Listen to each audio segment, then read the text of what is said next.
Okay, section 14. This is my most important section is the three waves of soul, Susie Hansen's ET strategy. There you go. So Susie Hansen in her book, The Dual Soul Connection, Yeah. chapters 36 and 37, and I watch all of her 65 videos. She outlines a long-range extraterrestrial plan involving three waves of souls incarnating on Earth to guide human evolution and planetary transformation. The first wave, arriving before the 20th century, laid the spiritual and energetic foundations for change. Some were involved in early spiritualist movements, like you mentioned, spiritualism since about Yeah. 1850. They Yeah. became more prominent during the mid 1900s. The second wave, the pioneers and the communicators, generally incarnated from the 1940s to 1960s. They brought empathic sensitivity and served to stabilize the awakening process within mainstream society. The third wave, emerging from the 1980s onwards, includes advanced souls, hybrids, and concealed ones, in quotation marks, individuals with veiled memories of ET origins and pre birth agreements to assist at critical moments. Susie Hansen emphasizes in both book and interviews that the third wave all have dual souls, part human, part ET individuals, who remain latent until Earth reaches a critical threshold. These souls carry pre-incarnational agreements with ET civilizations, only to be activated as global crises escalate, bringing the full prophetic power of their consciousness to dismantle control systems and usher in planetary integration with the Galactic Federation. These concealed ones carry latent abilities such as telepathy, healing, and multi-dimensional awareness, and have undergone extensive off-planet preparation. Their full activation is designed to occur in stages, synchronized with Earth's escalating crises and breakthroughs. Susie also calls them the implementers because they will be responsible for implementing sweeping positive changes in our world, change from within. So this is the most important part of my entire ET hypothesis. I believe the concealed ones, once awakened, will play a central role in dismantling the globalist elite and ending their control over Earth. The third wave is humanity's bridge to a post-cabal, post-secrecy civilization, preparing Earth for integration into galactic society. You really should read this section of Susie's book, pages 305 to 315. My summary can't do justice to this vast, complex, multi-tiered, long-term strategy. This is a great revelation. There you go. That's section 14. Yeah, exactly. It's this very getting to be very well known. This three wave idea of Susie Hansen coming in. Everybody always says, "Well, what wave are we in, or what wave are in?" And to me, it doesn't really matter which wave I'm in. But I agree with the whole premise that even I was interviewing these two people that I've talked to you about that we're going to do this DNA test with. I told them, I said, there's 8 billion people on this planet, and I think you two are maybe the most important people that have come along for a long, long time because they will absolutely flip it. And they basically stated, they've never talked about this publicly, but they stated to me, and there'll be an interview where I'll get into this, where they said, we know how it works. We know our past lives. We know the agreement we made to come into the world. We know what this is all about. And I'm going, wow. And I said, we read Michael Newton, and because he had this whole thing about, you make your plan to come in. And they said, I read part of the book, but no, they basically are very well aware of this whole deal. We know what our contract is. We know what we're supposed to be doing here. And I said, well, fantastic. And maybe this synchronicity, I always sort of bug people, and you start wondering, and even if it's not true, if you relate to this fact or hypothesize this, it'll make you do better things. And the idea is that before we were born, you and I, Brian, we had a meeting. There was a bunch of us all had a meeting, and we said, okay, Brian, you're going to do this. You're going to be in Vancouver. You're going to set this UFO group. You're going to do videos with everybody. You're going to raise consciousness on the internet with these videos. And Grant, you're going to do books, and then Desta's going to do books, and everybody's got this role. If you Yeah, and I met assume that, Desta like in 2014, even before she met you. She yeah. first gave her first talks in my UFO meetup group Yeah. here. And now So this book connection. that she's doing on MK looks like it's going to be a bestseller. She said it's really going well. And you Yeah, did the interview with her. So that's our yeah, role. And yeah. that's if you look at it that way, you have a purposeful life. And if you don't have a purposeful life, you're in a lot of trouble. That's when a lot of people do drugs It's a and purpose commit for life for suicide and me. stuff Yeah, like that. yeah, That we even if it's not true, that you assume the fact that you're here for a reason, And I was talking to these people yesterday, and they say, "Yeah, we know the reason. We know why we're here, and know exactly what we're supposed to be doing and stuff like that." And that was very encouraging that you have a person with that attitude, Yeah, that's how because I feel. then Yeah. they're going to be doing the right thing. So I firmly agree that these people are coming in these different waves, and so I always point out that we may have had this meeting beforehand, that our meetings are synchronistic, that they're planned that way, that when you see this person, you link up with them. And that's the whole story of Michael Newton, 7,000 people all telling this story. And it seems to be playing out, that in terms of all of us, that, and if people look at it that way, that they sort of are doing a podcast and they think it's really not that important or whatever. And then they suddenly realize they may have made agreements with certain people beforehand that this is what they're going to do, then it makes them push a little bit harder. Because and Michael Newton, his whole thing is, and a lot of the spiritual teaching is the same. It's like all you worry about is why did you come into the world? What's going to happen when you leave, which is the idea that they're going to ask you a question. Brian, how did it work out? You planned your life. How did it work out? You're going to do this. You're going to do that. You're going to do all this sort of stuff. And Michael Newton says, everybody says the same thing. I could have done better. I forgot to do this. I got scared. I didn't do that. And all this sort of stuff. And so all you have to worry about is where'd you come from? Where are you going? And are you doing what you said you were going to do in this lifetime? It doesn't matter what everybody else is doing. It doesn't matter what the government's doing. If you made the agreement to come in at this time, whatever you see as wrong in the world, you have to realize that you came in at this time, this place, in the middle of whatever mess you're complaining about. And maybe you came in for a reason, because you came in at this time, this place, in the middle of this mess, because you volunteered to come here at this time in this place, because you were going to help. You said, "Oh, I gotta help. I'll do something," and you volunteered. Whereas the way it's built in the world is you're a victim. So you're a victim of the government, you're a victim of the Illuminati. It's all these things happening to you, and in the real world, it's nothing's happening to you at all. You are here, and it's all a play. It's all a stage play, and that your little puppet is playing this little thing, and you agreed to play the little puppet, and your puppet's going to leave the stage at some point, and just play the role. You agreed, learn your lines. As one person said, learn your damn lines and to get off the stage. That's true. Do your little thing and then leave. And then you go on to the next little thing. You say, what do I agree to do next? What do I want to do next? And you go into the next thing, and it may be a very happy world where everything's going well, or maybe the verge of nuclear destruction where you get to experience being destroyed with nuclear destruction. You never know what you're going to agree to, because in the other world, there is no good or bad. There is no bad experiences, good experiences, just experience. I'm going to go into the world at this time, and this terrible stuff is happening, and I'm going to go in there and volunteer to do this. And it's all experience. It's how do you react to it? What did you agree to do when you came into the world, which has really nothing to do with what the government is doing. It has to do, because they're not going to ask you when you leave the world. They're not going to say, "Oh, what did people do to you? How did they ridicule you? What did the government do?" They don't ask you any of that stuff. They just say, "Brian, well, how did it work out for you?" And they don't care. Same as when you take a look at the beings. The beings don't ask about your religion. They don't ask about the government. They don't ask about any of that kind of stuff. It's a very spiritual one-on-one thing that they're teaching you your place in the world, and why you came in and stuff like that. So that Susie Hansen is actually being taught that basic idea that you plan to come into the world. This is not an accident. You're one of the waves, and you're part of this disclosure thing, and get your butt off the chair and get moving, and let's get some stuff going. Or I told the story, I think last time, with Mike Clelland, who wrote the Owl books, where they told him, "You volunteered. It's time to get going." Time to do what? You volunteered for this. Let's get going. And then 2 days later, he starts the Owl books, and they were basically saying, "You're supposed to do these Owl books. Get going. We got to get this thing moving." Or they told Susie Wild, "You got to write this book." And she said, "I'm not writing your damn book. No way. No, you got to write this book. Yeah, write the book." And they wrote the book, and it was a bestseller. And that's what's happening, is we are on these missions.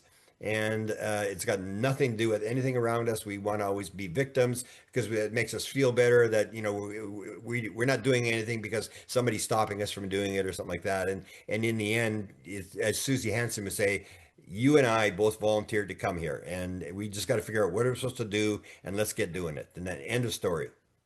Yeah, and I'm really particularly hopeful about the third wave. Like, if they're born in the 1980s, they're in their 40s now. And so you said, they're assuming positions of leadership and power in a good way. And then when they're well placed, they'll be activated. They don't even know they're Yeah. concealed ones. They'll be activated. So right across the board, they'll have wholesome changes throughout society. So that's what gives me real hope for the future, this third wave. Yeah, yeah. But then again, it's still, whether it's the world gets better in terms of what we see or not, you still have a mission in terms of what you're supposed to do. And also to facilitate that and to raise awareness about the Yeah, yeah, process. Yeah, yeah. And definitely. Yeah. that's sort of our job. We sort of think it's a one-time thing. We're here to, steal stuff and get lots of cars and properties and all this kind of stuff. And that's not what it's about at all. That's what the aliens are saying. The number one message from the aliens is love and oneness. So love is the basic, all the people who have near-death experiences will tell you that's the core of the universe. It's made out of love. It's the number one Yeah. thing that motivates any that God is, or the source is, or whatever. And the other thing is everything is connected. Everything is one. So we're all connected. We're all playing little roles, but we're all the same thing. We're all made out of the same consciousness thing from the beginning. And when the vibration starts, the illusion starts. And the vibration is the world that we live in. And it's everything's just vibrating. It's just an illusion thing that we're in. And it's a sort of we're an illusion inside, we're a wave inside the ocean. And we want to, as one person described, we want to sit there and compare ourselves to the next wave. How can we get bigger than that? Wave's bigger than I am. And you don't realize you're just part of the wave and you're going to go back into the ocean. And we spend all our time trying to register ourselves against the other waves by how many cars we have and how many houses we have and stuff like that. And we've sort of lost complete control, an understanding of what's actually going on, why we're here. And that's why it's so important to me with this test I'm going to do, which will absolutely almost conclusively prove that there is a soul, and consciousness is primary, and all this kind of stuff. And that flips everything. That changes the whole attitude about what the world's actually about. Because right now it's about, this is all nonsense. There's no soul. There's no spirit. This is all crazy stuff. It's woo woo. You people are all nuts. And that's why I was fighting with ChatGPT. I said, if I do the experiment twice, if I do it 200 times, is it going to work? And is it going to be accepted? And they said, no, it's not going to be accepted. And then I said, well, you've lost control of science, because that's what science is. If you two people can duplicate the same thing in two different labs, and that's what I've got. I've got one that happened 15 years ago, and I've got the other one now. And if you got two white crows, then there are white crows. It doesn't matter what you want to say. There's white crows. Yeah. Yeah. Okay, I can carry on with Yeah, section 15. yeah, It's a spiritual evolution and the future human, how ETs may upgrade humanity's DNA system in the future. yeah. If extraterrestrials designed or seeded human DNA, as many contactees and whistleblowers claim, then stands to reason they have a plan to upgrade it, not by force, but through gradual and multidimensional transformation. As hybrid beings are introduced into Earth society, their advanced traits like telepathy, multidimensional perception will be passed down, and interbreeding may gradually phase in the new DNA structure without trauma or resistance. Some people believe that the Greys want our DNA to regenerate themselves since they're a little small and skinny, but I think this is jumping to a false assumption. The Greys are likely all over the galaxy and they don't need our genes. Next is epigenetic activation. Rather than physically altering genes in a lab, ETs may trigger latent potentials in human DNA through frequency exposure. Contactees report being exposed to tones, lights, or symbols aboard craft, which may unlock dormant DNA sequences, so junk DNA may equal unexpressed potential. And planetary awakening will come through individuals first, those who awaken early and guide others. This is a spiritual evolution catalyzed by ET stewardship. Okay, that was section Yeah. 15. Well, that's getting into my DNA stuff, which I say Yeah. it appears is going to be very, very important. I would still say on this one, maybe to add the point that we agree to this. So when we come into the world, we may need, say, for whatever purpose we're doing, we may need better DNA. So it's not like because if you have a situation where the aliens are coming in and changing the DNA, then it's sort of like there's a separation, and there's no separation. It's not like they're doing this against our will, or it's we agreed to this, but we need the aliens to come in and help us. So we've made this agreement. I need this DNA increase to do this purpose. I'm coming into the world, and then this time I'm going to play the alien. Next time you play the alien, and we come in. And even Chris Bledsoe, when they said to Chris, when did you first meet these aliens? And he said they called them the Guardians, and he said They have been with me since before I was born. And then the hypnotist said, like in your last lifetime. And Chris said yes. And you got to remember, he was a very spiritual Pentecostal thing, no reincarnation beliefs or anything Yeah. like that. And suddenly he's got the beings in his last lifetime. So yes, they are. There's an upgrade taking place. And I'm even doing research now. You mentioned epigenetics, which is kind of interesting because now there's debate is how, if you have random evolution, which is total nonsense, you're going to have, there's no way you can have enough mutations to change things as fast as things change. And the whole idea Yeah, I now think is ETs are doing epigenetics, it. that what the body is this sensor that is able to bring in all sorts of inputs. And say you're talking about tones, you're talking about weather, you're talking about all Or sorts of things. lights, It, yeah. it goes in and it's able to, these epigenetic things happen where the DNA gets triggered back and forth or whatever, and the epigenetics couldn't be inherited. That you could. I was even reading this morning from one of my AI searches. This idea, Grok spelled this out about the theory about epigenetics now being inherited, where you had people who were in concentration camps where they were starving or whatever, and the next generation actually has they don't eat. They have eating problems and stuff like that, where the epigenetics is now inherited, and that makes sense. Where you can actually, it makes sense that whatever you do comes back to you. What you sow, you reap. What goes around comes around. That if you're, say, eating improperly or smoking or whatever, those are epigenetic. It will trigger epigenetic things, which will trigger the cancer, which is like a separation where the cell separates and suddenly believes that it's a single cell and it's not part of the body anymore, and it starts to act like a single cell and starts to take everything and eat everything and duplicate and stuff like that. So the epigenetic thing, I think, is very important. This idea that genes are, the DNA is the registered part. And I was even listening to a podcast I was coming back from McDonald's a couple of hours ago, and this is a woman who does. She's an expert on what does she call them, motor things that build the DNA. And she's describing, and what did she say? It was 100 billion calculations per 1/10 of a second as this thing builds the DNA, and it builds the DNA, and then it goes back and corrects all the errors. How would it know what the errors are? And you start to realize how complex this whole thing is. She's talking about this epigenetic thing where all this stuff is being inputted into the DNA, and the DNA is sort of building. So if we're building a positive world, then you're going to have positive influences on the DNA. And if you got all sorts of negative stuff, you have these negative influences. And that's the old idea that what you sow, you reap, that we're just building whatever world our consciousness is building, that the consciousness will filter down through a physical thing like the DNA. And that's how you transfer the stuff from one generation to another. So that if the aliens are coming in and they're helping do this, we've made this agreement that we need this help and to come in and do this. But it's the same as if you were to come in and make an agreement that when you come in, you're going to be very smart, or you're going to have musical talent or something like that, that you agree to that.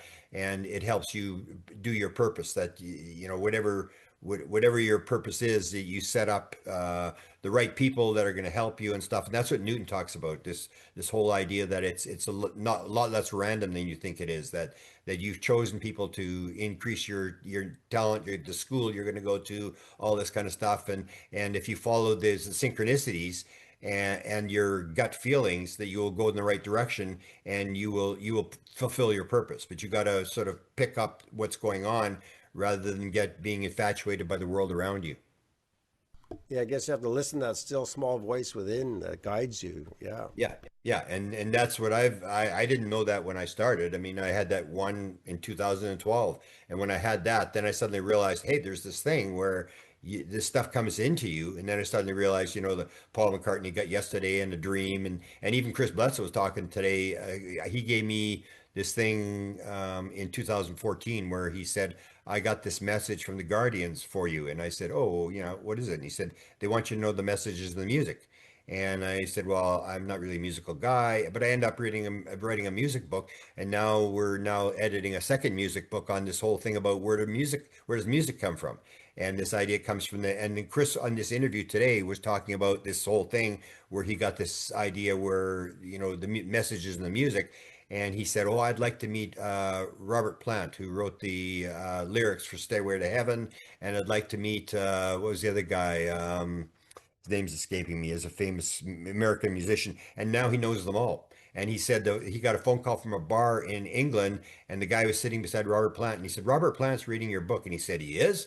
And this was he almost planned this, that he said, "I'd like to meet these people," and he followed the path, and he's met all these famous people that he wanted to meet, that created these songs that he had been given by the Guardians as being these key songs. And what dragged me in, and you mentioned back the other thing about the wave before, about this wave coming, the one that dragged me in, you can see the synchronicity where you get dragged in, you think it's accidental and just it's kind of weird, was that he stated that one of the artists that was involved in this whole thing of bringing the message through the music was Neil Young.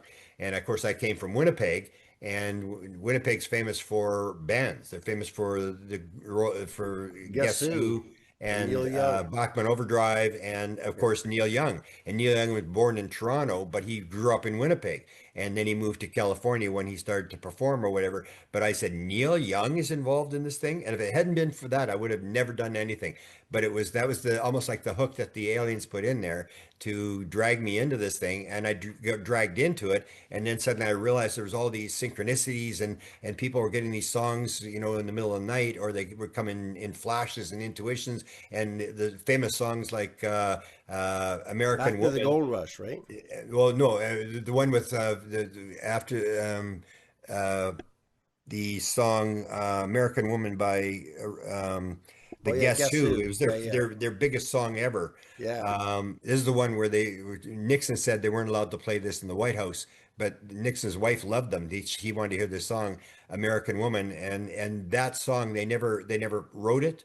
They just played it on stage instantaneously at one thing, and the kid in the front row had a handheld tape recorder, and they grabbed a tape recorder from him because they thought he was going to bootleg the show and sell it, and they listened to the tape and said, "Where'd this come from? Where'd this Wow. So it's you remember channeled singing?" And they down. don't even remember singing the song. And so if it hadn't been for the kid, this famous American Canadian song would never have been produced. And that's the thing, you get these synchronicities where you realize it's a lot more than just a nuts and bolts universe, that you have this very weird thing. And that really moved me in terms of the music thing, to fill in the message that the beings are using, that they're using all sorts of ways to get the message across.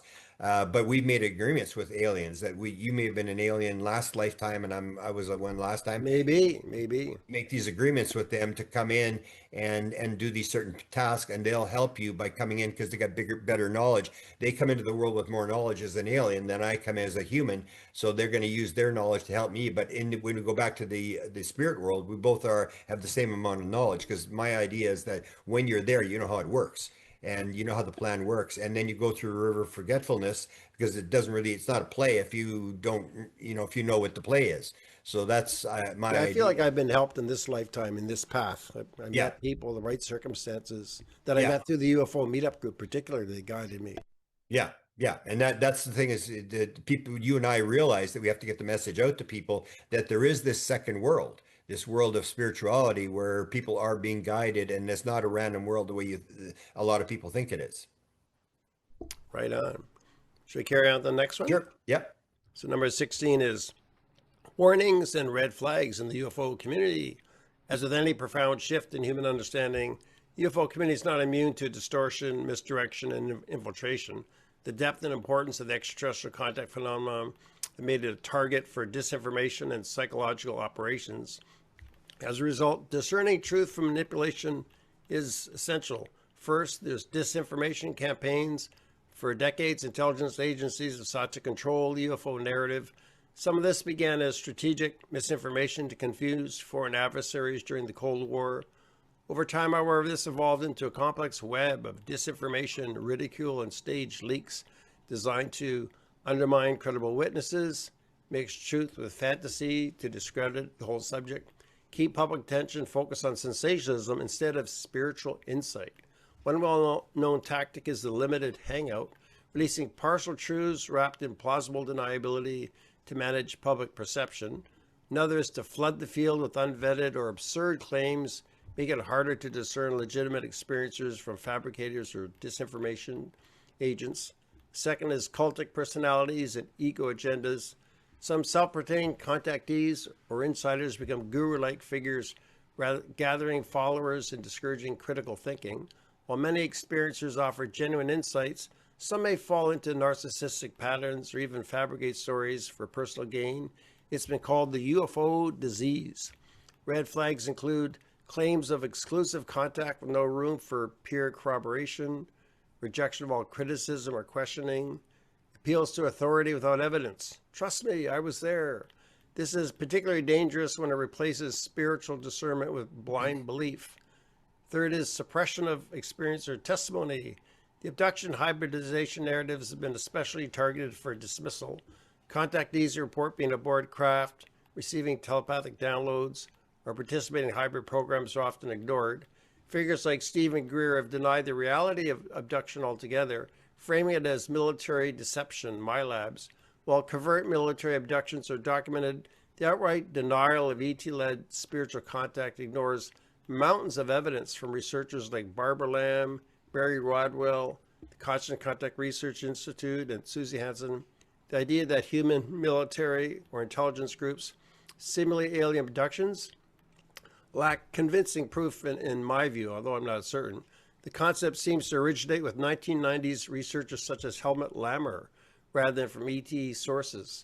While some experiencers may indeed have human interference in their cases, I regard most MyLab reports as unlikely and possibly a distraction from authentic extraterrestrial abduction data. The fourth is overemphasis on fear or entertainment. Another red flag is the commercialization or dramatization of the UFO topic. Popular media tends to portray aliens as either invaders or oddities, reducing the subject to spectacle. This keeps the public distracted from the spiritual and evolutionary implications of contact. Likewise, some narratives focus exclusively on negative entities, fueling fear, doom, and paralysis. While it's wise to remain cautious, fear is a control mechanism. Discernment, not panic, is the key. So the truth is not served by gullibility or cynicism. To navigate this landscape, we must balance openness with critical thought, honoring genuine experiencers while questioning claims that lack integrity or coherence. So I intend to clarify why my hypothesis is aligned with available evidence, critique mainstream and fringe UFO narratives that obscure or distort the truth, and stay open to new evidence and adjust my understanding accordingly. So my approach is grounded in truth-seeking, exposing error, and challenging claims that mislead the public. It's an essential service. The UFO and contact phenomena are too significant to tolerate distortion. Seeking the highest standard of evidence allows for discernment and the gradual illumination of a larger picture. There you go. Okay, that's a good one as well. I think we have to again still remember who we are and what the mission actually is, so that we may have a situation where it's like whatever mess you find yourself in. So there may be a mess where there's disinformation, where the government's doing various things or whatever. But if we keep our eye on the ball and we focus on the fact that we have a spiritual message to get out, we put the spiritual message out and realize that there's going to be a lot of disinformation around it, but to move our message. And I think when it comes down to, it's not that because I still have this thing where I've been changed on this good versus evil thing, that everybody thinks they're saving the world. Whoever is doing whatever they're doing, they think that maybe if you get all the money, that's the way you save the world. It's the best thing to do. Everybody's working in their best interest, their own best interest, because we're in a world where it's the material world versus the spiritual world. And if you're in the material world, you're going to be into the left brain ego world, where the ego runs and it wants, argument, it wants money, it wants houses, it wants all this kind of stuff. And that even if you get into spiritual stuff, like you had mentioned, people who are very spiritual or high-end UFO people who seem to have bizarre ideas. There's, I think it's Eckhart Tolle has the same, he has an expression which is very good about this. It may not be him, but the expression is the last refuge of the ego is a spiritual teacher.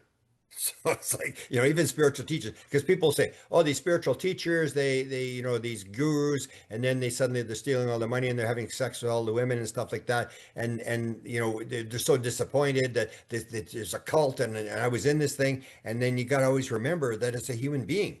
And if he's a human being, you have a situation where there's going to be an ego. And even the most spiritual teacher is going to have an ego. They're supposed to get rid of the ego. They're supposed to separate the ego.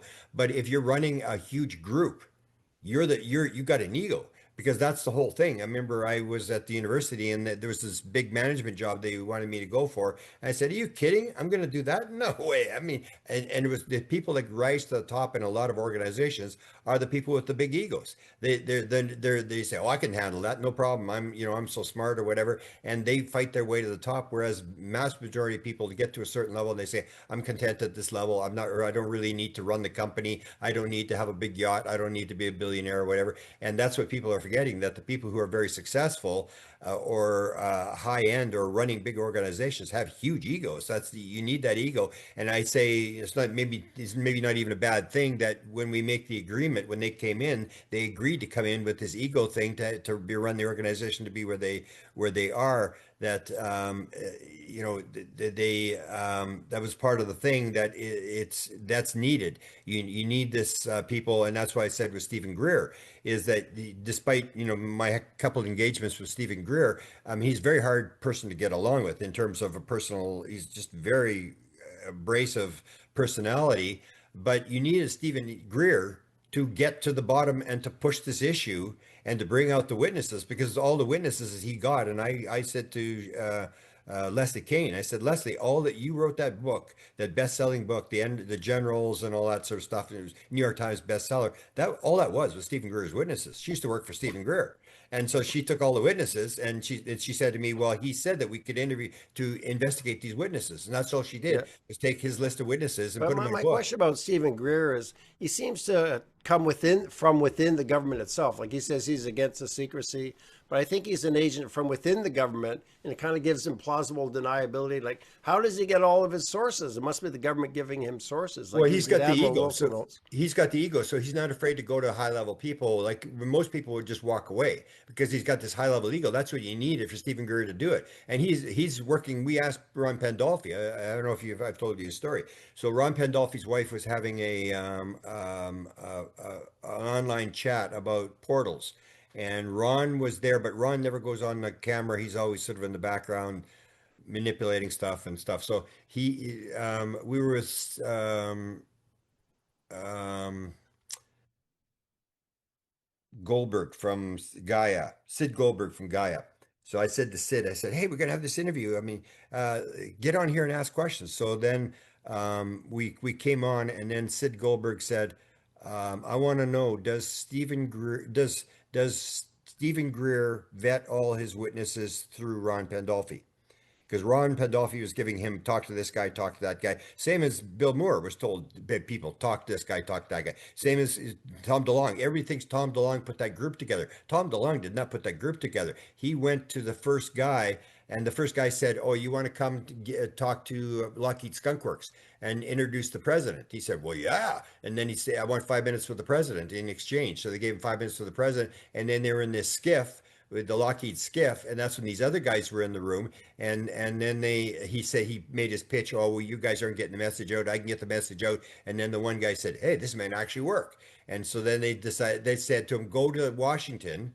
And he was in this thing outside the Pentagon. He doesn't say, there's a room outside the Pentagon, this big room, and they were sitting at a table. And it was one of the guys that was in the skiff and another guy. And that's when they said to him, "Well, stuff like this does not happen at the Pentagon. It does not happen in Congress. It happens when a couple of people decide to take the football and run down the field with it." And then they send him to NASA, and then they send him to Ames. Then Ames sent him to the general, and then that general sent him to the other general. And he didn't pick up any of the witnesses. They were telling him, go here, and they meet this guy, and they put all these groups together. And the same thing happened to Stephen Greer. But you need that ego. You need Stephen. It would never have occurred unless Stephen Greer had that huge ego that he could take all the flack and these people threatening him and stuff like that, and it just egged him on. So Sid Goldberg asked the question on this thing. He said, "Does Stephen Greer vet his witnesses to Ron Pandolfi?" And then his wife didn't say anything, and there was, and then you hear Ron in the background, and then Ron says, "Which witnesses?" And then Sid doesn't fall for it, so Sid says, "Again, does Ron Pandolfi vet Stephen Greer's witnesses?" And then there's this dead silence for 10 seconds, and then someone says, "I think you just got your answer." And he always talks about this guy inside the CIA who protected him, who kept him alive, who and stuff that was helping him. And that's Ron Pandolfi. Definitely, it's Ron Pandolfi. And so that's the whole thing. Is Stephen was able. He wasn't afraid to go up against, to phone up generals and phone up Goldwater and everybody, because he had this confidence, this ego confidence. What you get is a lot of people join you. They join you because they figure, oh, this guy's our salvation. He's our savior. And what you always forget is the guy's got an ego. I mean, everybody, even though he's going to get the job done, so he had this huge group, and he was able to, gather millions of dollars to do this kind of stuff. And it was because he had this thing like Stephen can do it. Stephen can do it. We don't want to do it, so we got to find a leader. And that's what happens in everything, in religions and cults, is that instead of you figuring it out for yourself, you figure, well, this guy's a guru. He knows what's going on, and I'm going to go to him for all the answers. And you go to him for the answers, and next thing you know, he's having sex with your wife, and you forget that the guy's got an ego, and that's how he got there. That it's very hard to control the ego. The ego gets us in lots of trouble, and everybody sort of evaluates people on based upon what they do, and that's what happened to Stephen Greer. He was the top of the thing, and then people start talking about his private life and all the back stuff and how hard it was to deal with him and stuff like that. But in terms of a guy who's, I mean, produced how many witnesses has he got? Thousands of witnesses or whatever. They've done really good work for us. Yeah, Good and that's work. the thing. But people forget that he has this very abrasive personality that you're going to find with a lot of very high level people, is that they're getting bugged by people, and they're very hard to deal with. I mean, I remember my boss, the guy that took the job that they wanted me to, and I remember it was like when they interviewed the guy, he could say everything that you would absolutely think this guy was Jesus. And he would, in the interview, and then a couple of months after they hired him, they went, "Holy cow, what do we do hiring this guy?" Because he was like, "I'm going to take on the union. I'm not afraid of this. I'm not afraid of that." And he was like throwing his weight around, and he had the typical ego thing was he knew everything. I know, oh, these are all bad guys. I want you to go after these people. They're bad employees. Go after these people. And these are the good guys. And there's good guys and bad guys. There's nobody in between. Whereas I say everybody's in between. There's no good guys and bad guys. Everybody's just a person playing a role. And they maybe Stephen Greer, when he came in, agreed to play that role. That was the I'm role. wondering though. My question about Greer is like, how did he get started with all intelligence? Like, is he from within the government, or is he not from within? I don't think he's made a lot of deals, the same as Chris Bledsoe's made a lot of deal with people in the government. That's the thing is, and you always got to be careful when someone comes to you from the government, like a whistleblower. So a whistleblower comes to you and says, "Brian, I got this big secret. I'm going to tell you where the flying saucers are and all this sort of stuff." The first question you got to ask him is, "Why are you not in jail? This is classified material. Why are you telling me classified material? What do you think I'm going to do with that? I'm just a guy on the street." And if you lie and release your classified material, you took an oath to keep this stuff secret. If you violate your security, why should I trust you to tell me anything and then not go along with it? If I make a deal with you, you're going to break that deal as well. And that's what Stephen has done. And that's what a lot of researchers have done, is they've made deals with people and said, I'll release your material. And that's where the problem comes in, is when you make a deal with somebody, say Richard Doty or whoever, you make a deal with them, then the person says, "Well, I want you to keep this secret." If you make that deal, you're done. That guy owns you, because now he can tell you anything he wants and you can't release it. And that's where I got in so much trouble, as I said, "No, you tell me, I'm telling everybody. I mean, you tell me before you tell me the story, and I'm going to tell everybody, because what's the point? If somebody swears you to secrecy, that's what happens. Danny Sheehan. Danny Sheehan said, "I'm never going to sign a security oath. They're never going to silence me." And then they silenced him because he was the lawyer for Lou Elizondo. So they were telling him all this inside stuff about what was happening with the witnesses and all the people going to ATIP to report. And he reported the guy who had the crash flying saucer, and the guy went inside, and it was way bigger on the inside as out. And then they went to Stephen Greer and they said, "If you're going to be our lawyers, you've got to have you got to keep secret stuff what we tell you because you're our lawyer. And now Danny Sheehan, when you ask him, well, I can't talk about that, I can't talk about that, and they silenced him as well. And that's the thing is, if you make a deal with the devil, get ready, you're in trouble because the other side, if they swear you to secrecy, you're done. You got to be in a position where you don't make any agreements with people and stuff, and you may lose a lot of intelligence material. But that's what people are doing is they're trying to find out, and then they go to them. There was one woman, if you know the story, I was with I released this tape. I've released everything. I mean, nobody's ever released anything. I released everything, but I released the tape that was done with Kit Green. I don't know if you've heard this tape with Kit Green, where he's talking to this medical intuitive in the States. So he's talking to this woman, and they're talking about something. And somebody thought it was Gary Nolan's profile. And she's doing this thing. So she's doing this intuitive reading, and she's the top medical intuitive in the United States. Her name is Kay Randall May. And I've got her to do two readings for me, medical readings and stuff. And they're on the internet. I put them up on the internet. But anyway, I didn't know who this woman was. So he's talking to her, and he's saying, who are we dealing with? And then she says, there's a portal off the coast of California, deep off the coast of California, and they're fourth dimensional beings. And Kit Green goes, hang on, let me write that down. And he's writing it down like as if it's like some ordinary person talking to him. And then she tells him something else. Hang on, let me write that down. And she's talking this whole thing about the beings that we're dealing with.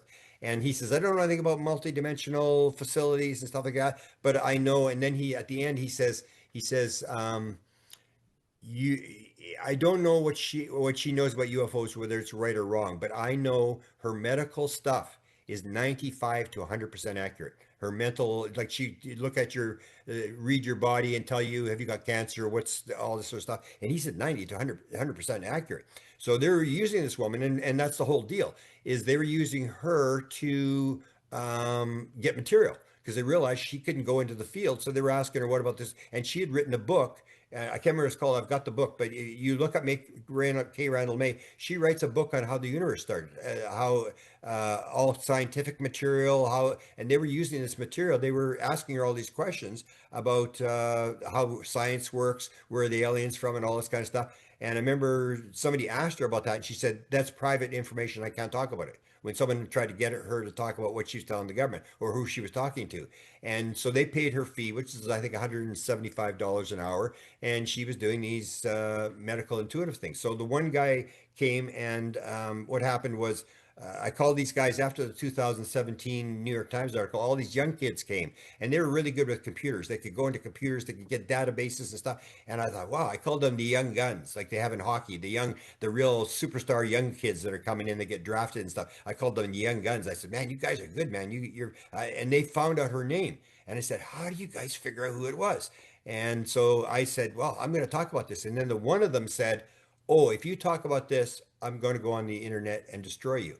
And I said, well, go right ahead, because he had talked to her, and he was getting her to do readings on his dog and stuff like this. And he had made an agreement with her that she would be secret. He had one of his secret sources, that he wouldn't reveal who she was. In exchange, she would tell him stuff about what UFOs were about. And I said, well, that's just basically you're signing these people into oaths, and you shouldn't be doing that. You should, be open about the thing. And so it's sort of like, if I'm supposed to keep it secret because he made a deal with her to keep her name secret. I don't care. You can make whatever deals you want with her. I'm talking because I know who it is, and she's done 2 readings for me. And I was very open about the fact that this woman that Kit Green talks about on this audio tape that I released, it's about 40 minutes long, talking about UFOs. And Kit Green was the guy that ran the Weird Desk at the CIA. He was the guy that was the control officer for the remote viewing program. He was one of these very, very high, he's got a above top secret clearance. He's had it from about 1969, 1970. He's had this huge, him and Pal Puthoff maybe have the longest held top secret security clearances in the United States, these 2 guys. And so this is a high level guy talking to this woman.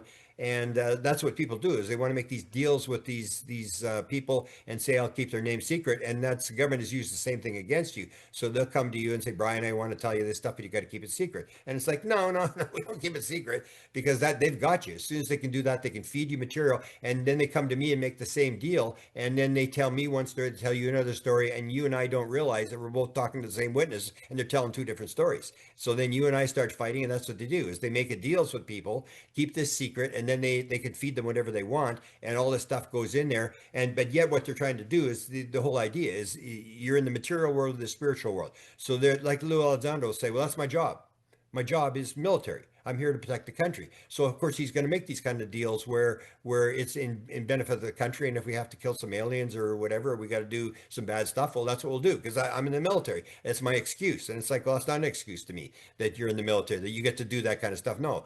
And people will defend it. So I'm protecting the country. So I'm keeping it secret. And the Russians are going to get it, and they're bad guys, and the Chinese are going to get it, and they're bad guys. And we have to do this. So we got to keep this stuff secret, and we want to build the weapons. They even told these people yesterday it's the idea where if the U.S. military discovers a drop of water, the first thing they do is try to figure out how to drown somebody in it. It's this idea where they justify it by that's my job, almost like in Germany, the Nuremberg trials. They said that was only I would give orders. I was given orders to do this, and they said, well, that's not an excuse. But that's what people do. They'll sign oaths and they'll join, and that's what they do when they go in the military. The first thing they do is cut all your hair off. And that's to kill your ego, so they can remold you into whatever they want. The first thing they teach you is it's okay to kill people. And it doesn't matter if they cut your hair off. It's not good to kill people. That's not right.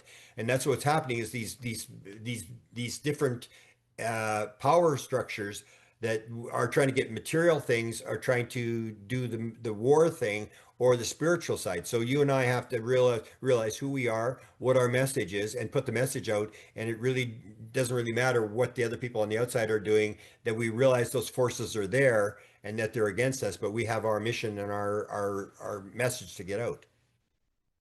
Well said, Grant. Very good. Should do Yeah. part 17. Yeah. Last two here. So this is miscellaneous points that I believe are true, but don't have enough certainty to deeply go into how they relate to the whole hypothesis. First is crop circles, I think, are made by non-human intelligence and seem to function as messages. I gave my hypothesis to Linda Moulton Howe, so I added this. Bloodless, trackless cattle mutilations have been reported for decades and appear to be caused by non-human intelligence. Now, you've already covered that well. I really learned a lot from you about that. Next is Bigfoot is described by the Buddha actually as a low-level deva, a higher realm being, but many are dangerous and it's generally not a good destination for rebirth. They seem to phase in and out of our physical reality. Next is most men in black, I think, are non-human intelligence. Next is programmable life forms, the PLFs, supposed artificial beings designed to imitate greys, are claimed promoted by Stephen Greer and others, but I find no credible evidence that such things actually exist. The idea appears to be a human technology explanation for genuine ET encounters, may serve mainly to divert public understanding away from real non-human contact. So that was a short one. Yeah. Oh, I would agree. Like we'll start with the end, the last one, the human entities that they're supposed to be building in programmable life forms. Right? Yeah, that's where you get into the problem. That if Stephen Greer gets a witness, and suddenly that guy swears to secrecy, and he's a high level official, and then he starts telling them this. He tells them a bunch of real stuff, and then he tells them this other stuff about we're making aliens and all this sort of stuff. And because he's believing him on the first stuff, and because he's a high-ranking person, that's where you get into the problem. If you're swearing people to secrecy, so what you have to do is you have to put out your source. If you've got something like that, you put out the source as to who told you this, and then it's checkable. But as long as it's there, it just floats in the background, and that's where they throw everybody off by putting all this nonsense in. And that's what I say. Jim Semivan said, if we wanted you dead, you would have been dead 10 years ago. That's what I told Chris Bledsoe. We don't do that anymore.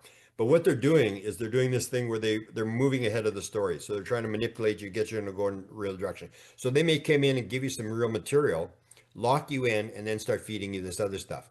As to the Sasquatches, I used to think it was just, a being on Earth. But again, it's all paranormal phenomena. None of it is explainable. You don't never catch you never get an alien. You never get except for the stories, but you get the aliens are elusive. They can do whatever they want. The Sasquatches, nobody's got a Sasquatch. All the crop circles, nobody was arrested.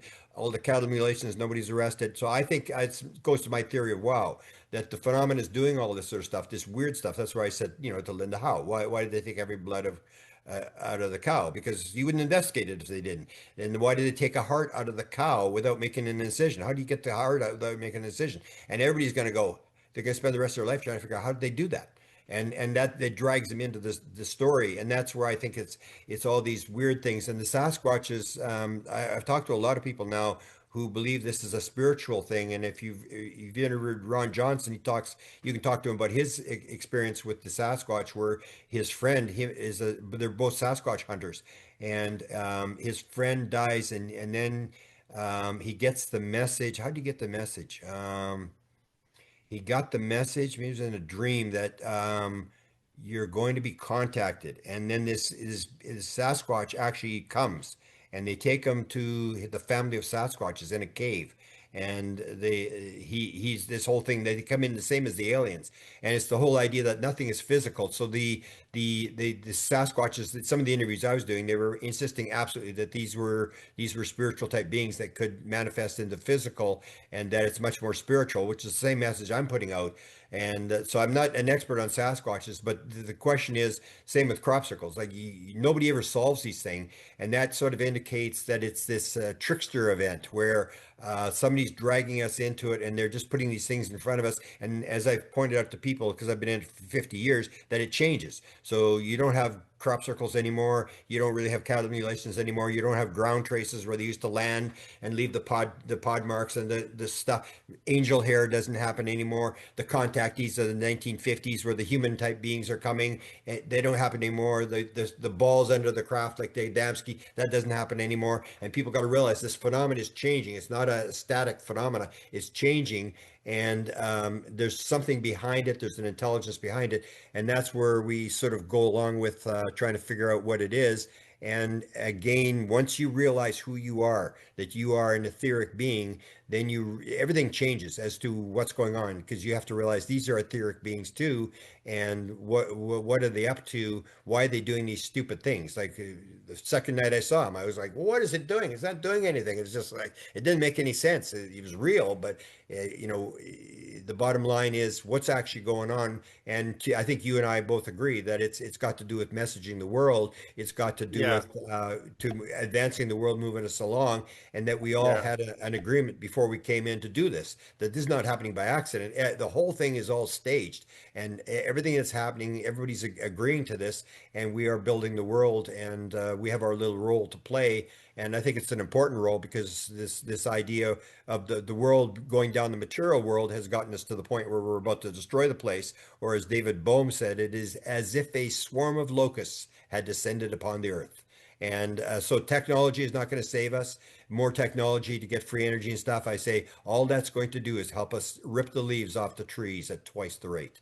That's all we're going to do is destroy the world more. You've got to change the mentality of understanding that the world is live, it's conscious, it's Gaia, that it's all one thing, and that we're all connected. And once you realize that, you realize that to offend the world or somebody else is basically like cutting your own arm off. That this is all part of you. You're all connected with one, and you got to play like the soul. The cell is a part of the human body. It plays a single role in the human body. It does what it's supposed to do. It comes when it's told to come. It dies when it's supposed to die, and it helps the body stay alive. And every cell is doing what it's doing. We're doing the same thing inside the world. We're playing a role, and if we all work together, it's like a football team that we're going to win the game if we all play together. But when we're all fighting and we're all doing separate things, that's when the division stops. As it starts, and that's why the beings have come in to say, okay, we've got a plan. So you and I made a plan. There's a big mess on Susie the earth. Hansen calls them cog. We're all cogs in the wheel. You're cog. You just do your cog. Yeah, and that we all They've got to agreed to figure this. it out. Yeah, It's we're all a cogs. play that we all arranged Yeah, before we came in, that we were going to do this. And even if you take Michael Newton, he goes to you see your whole life. You see exactly your life before you go in. And that's when the one guy was asking Michael Newton, it's funny. He says to Michael Newton, well, what about Michael Newton's asking him questions. What about this? There's this big screens before you come into the world, these big sort of like an amphitheater, all three-dimensional screen, and you're watching your life as it happens and who you're going to meet and all that sort of stuff. And then Michael Newton's asking him questions. He says, quiet, quiet, quit asking me questions. I'm just watching. I need to know who I got to meet up with. You're disturbing me. And because this caption is in real time. The guy's back in real time as if it's really happening. And he's telling Michael Newton, you're disturbing me. I need to know who I got to meet or what I got to do. I'm watching my next life here. And that's the thing, is that it's a play, and everybody thinks it's a random event that just happened one time, and we're only here for a short time, so let's have a good time, let's party, let's do what we can here, and who cares if we destroy the planet? We're not. Donald Trump said that, something where somebody said, "Oh, what about the taxes, all the debt?" He said, "Well, I'm not going to be around to pay it. I don't care." It's like, that's what people are. This attitude of the material world is that people say, "I'm not going to be around. Who cares if and if you got kids, then you say, well, why would we destroy our kids? It's almost, you got to apologize to your kids for the damage that you and your friends have created, and then your kids have got to clean it up for you." Yeah, yeah, well said. Yeah. So should we get on to the last part? Yeah. Let's do the last one. Yeah, this is my conclusion, living with the truth.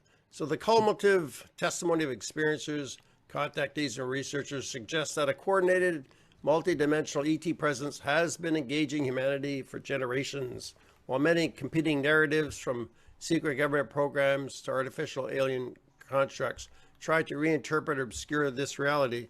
The simplest and most consistent explanation remains that genuine non-human intelligence is our guiding a long-term evolutionary project involving our consciousness, genetics, and planetary ecology. The evidence is fragmentary yet convergent. Patterns across remote viewing data, near-death and contact experiences, cross-cultural accounts, and government disclosure trends all point towards purposeful interaction rather than coincidence. I expect future confirmation to emerge gradually, not through a single disclosure event, but through continuing integration of scientific inquiry, spiritual insight, and first-hand human experience. Living with the truth. The implications of this hypothesis are not merely scientific, they're personal and spiritual. We're not alone and never have been, but we're also not victims. We're participants in a galactic drama, which free will, consciousness, and evolutionary alignment are the stakes. So this knowledge brings about freedom and responsibility. We're free to reject this paradigm, to retreat into denial or fear. We're also free to rise to the occasion individually and collectively. We prepare not by waiting passively for disclosure or rescue, but by becoming agents of awakening in our own spheres of influence. So a call to action for humanity and seekers of truth. We stand at a threshold. Some will laugh at the idea of ETs guiding human evolution, others who will retreat into fear or cynicism, but a growing number of us are ready not to believe blindly, but to discern deeply, to live with integrity, and to serve a greater purpose. So please join me. Let's build community and raise awareness. So that's my final statement on my ET hypothesis and sources. There you go. And I can say the last one, I have nothing to add. That's well written, and that's exactly my belief. That's exactly where we're headed. It's exactly what's happening. You summed it up perfectly.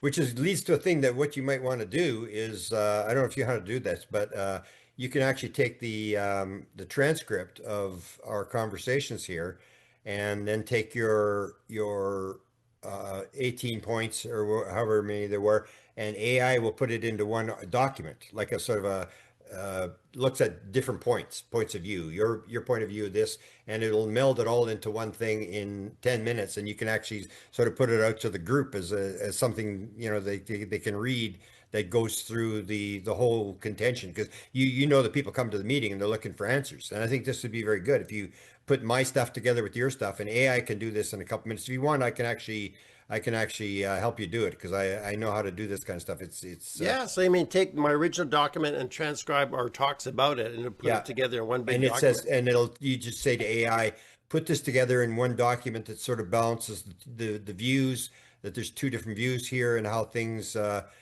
go together. And it's amazing. It'll just put out a document. You can pay 18 chapters, and it'll put out 18 chapters, and you got a little book that you can put online that people can see, and it puts the two views together, because I think yours and mine are at some ways are a little bit different, but you're following the right line, and you came to the exact conclusion that I would come to. It's exactly the way that I think it unfolds what it is. And so you and I have spent years at this, And I'm glad that we came to the same conclusion, because on the outside people don't know, and I think that's the message. That last one is the one we got to put out to people as to what's actually going on, because I think that is exactly what's going on. Yeah, well, let's do that. We can talk about that later. I think, yeah, we should do that idea. That's a brilliant Yeah, idea. Yeah. because with AI you can really do interesting things like that. That'll amalgamate ideas and put it into one document, and it's very honest in terms of it doesn't favor one point or the other. You even say you just put like, these are different viewpoints, and how we can look at this, and I think it would come out very, very well. And you can even go back and say, okay, change this, change that. You overemphasize this or whatever, but it's kind of neat. I've been using it to do this kind of stuff, where you can even get it to do manuscripts and stuff like that. And it's amazing how it outlines it, and almost instantaneously. So let's look at that. I mean, you good job with that. I know you came up with that pretty fast, I think. So it's well written, and you probably should write another book, and maybe even move this one into a book, and just because you can actually elaborate. You can actually when you do it, sometimes you can say. What I'll do is I'll say you take my thing and your thing, and we put the two together, chapter by chapter, and then you put it into AI. You serve it in one document, and you put it to AI, and you go to Grok, and you say, have you got anything to add to this? And it'll go, oh yeah. And it'll say, oh, I add this. And then you take it and you put it in Chat GPT when you add that. And then you go to Chat GPT and say, have you got anything to add to this? Oh yeah. Then it'll add stuff to it. And then you take it and you go to DeepSeek, the Chinese one, and you say, have you got anything to add to this? And oh yeah.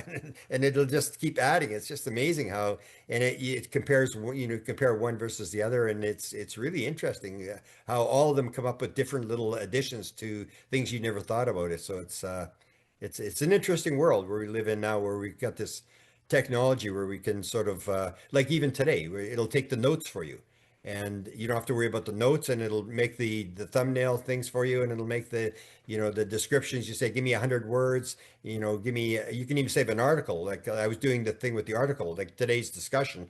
You say, take this and make a 4,000 word article. And if you got a blog site, like I've got a blog site where I put my articles, and I just put it on there, and people who are into reading will read that, and people who are into audios will do the audio, and people who are into YouTube will do YouTube, and you've got all these different things that technology has allowed us to do very quickly in terms of producing them. It's not like you have to sit there and figure out how to do the word and how does it sound right and all this sort of stuff.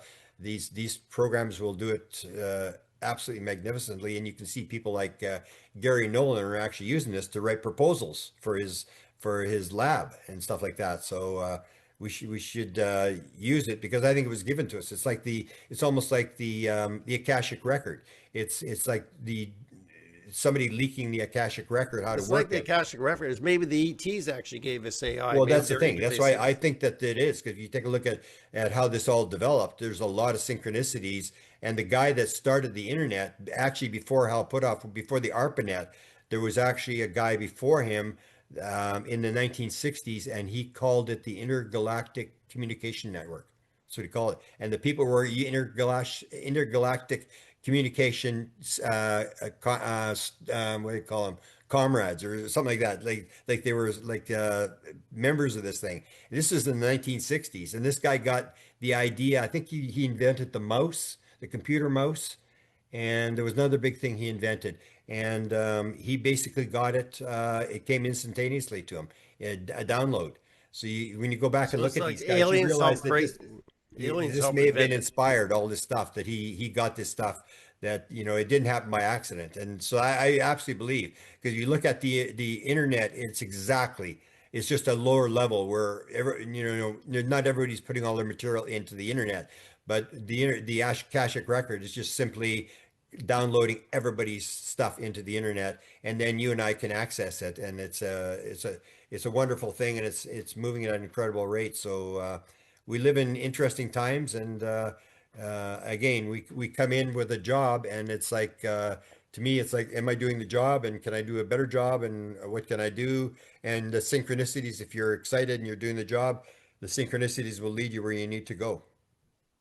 Great. Well, let's wrap up here. Stay on afterward. But thank you so much for your analysis over all 18 Well, sections. Grant this most thorough analysis, and your feedback has definitely affected my hypothesis. Thank you kindly.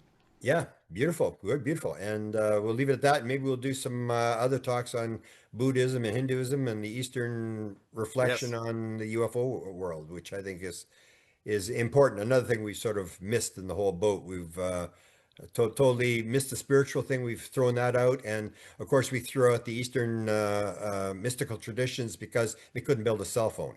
They can't be very smart if they can't build a cell phone. And it's like now I think they're going to turn out to be right about everything that they said 5,000 years ago. Yeah, I think so. Send me the audio so I can put them on Yeah. my podcast, and there'll be a Yeah. few thousand more people listening, and we'll send them to Desta, and we'll get them out there, and hopefully we'll get one or two people who will realize that there's something there, and they'll expand and expand and expand, and But you got a next lot of thing, people listening to you. You have a lot of listeners, so this is fruitful, definitely. yeah, beautiful. Okay, Brian, thank you for doing this, Thank you, and Grant. thanks Thank for you kindly. allowing me to participate, and we'll go from here. Okay.